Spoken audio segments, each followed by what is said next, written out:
Another story they never told you in VBS. I'm pretty certain they never told you this story in Vacation Bible School because it's really, really weird.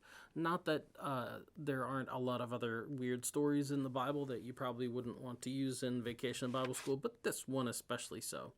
This is one that people usually trot out in front of me, like as a pastor, people will like try to, and rightly so, try to catch you off guard and stump you with Bible stories and like, oh, I bet you never heard this one. Like, and so this is one that they usually use because it is so odd and weird and a little disconcerting.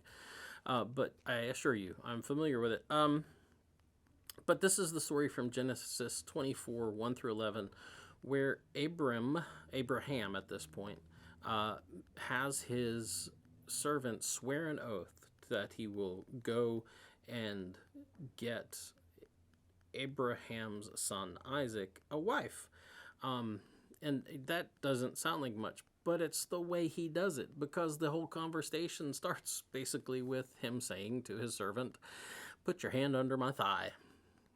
That is weird. How many of you, I mean, like, that's just not a request you give people. Like, it's one of those things where Grandpa Abraham says that, and you're like, you can't say those things to people, Grandpa. So anyway, yeah, that's what he said. Abraham has this one last project before he dies. Isaac needs a wife, and Abraham is concerned that he's going to marry one of the local Canaanite girls, and you know how they are.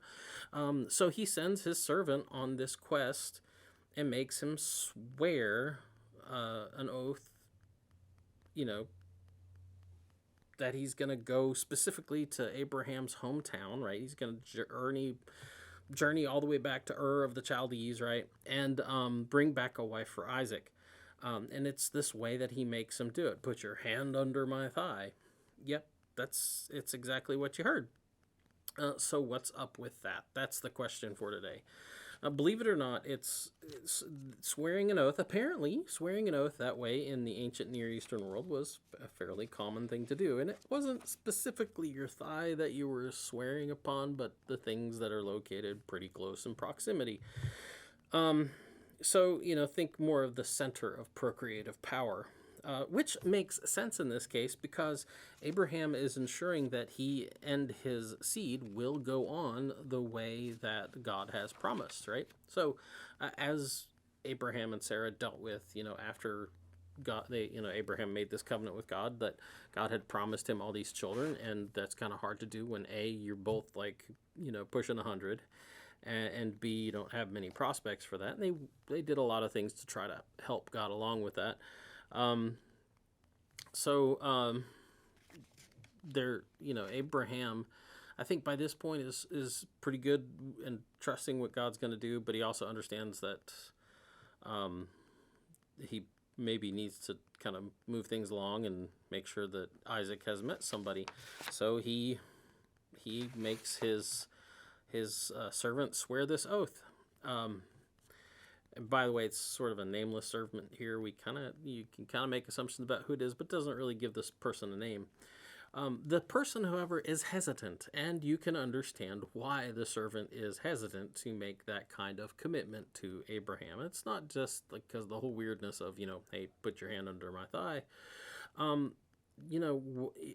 He's making a commitment too, because it's, he's swearing against himself also. Like, that's what's going on here. And so his concern is like, okay, well, you want me to go travel all this way. And this isn't like, going downtown on the weekend. This is a major commitment and a major haul to travel from where they are in Canaan up along the Fertile Crescent and over into what is now like Iraq, right? That's a long journey, and he's concerned that when he gets all the way over there and makes this offer, what if the girl doesn't want to come back? And he says, so if she doesn't want to come back, can I take Isaac to her? And Abraham is really concerned, and that's actually part of this big swearing too, is that no, you have to promise me you will not take my son. So Abraham is adamant that not happen, that Isaac not leave the land that God has given them.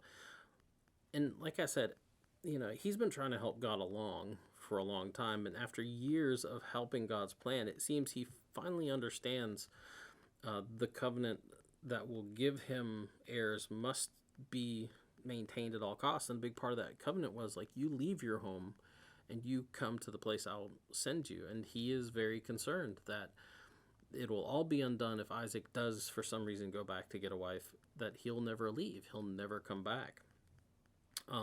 So if Isaac goes back to Ur, all of God's promises could be lost. So the girl must be willing to come back to Canaan and marry Isaac, sight unseen, as it were.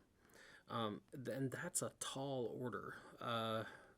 Abraham, however, is not unreasonable, thankfully, for this guy. And he says, promise me you won't take him out of the land. And he says, I'll meet you halfway. If the woman won't return with you, you are released from your vow. And his servant's like, oh, okay, good. Sounds good. Makes sense. And promptly puts his hand under Abraham's thigh. Yeah, they never told you that one at VBS. Anyway, we'll see you next week.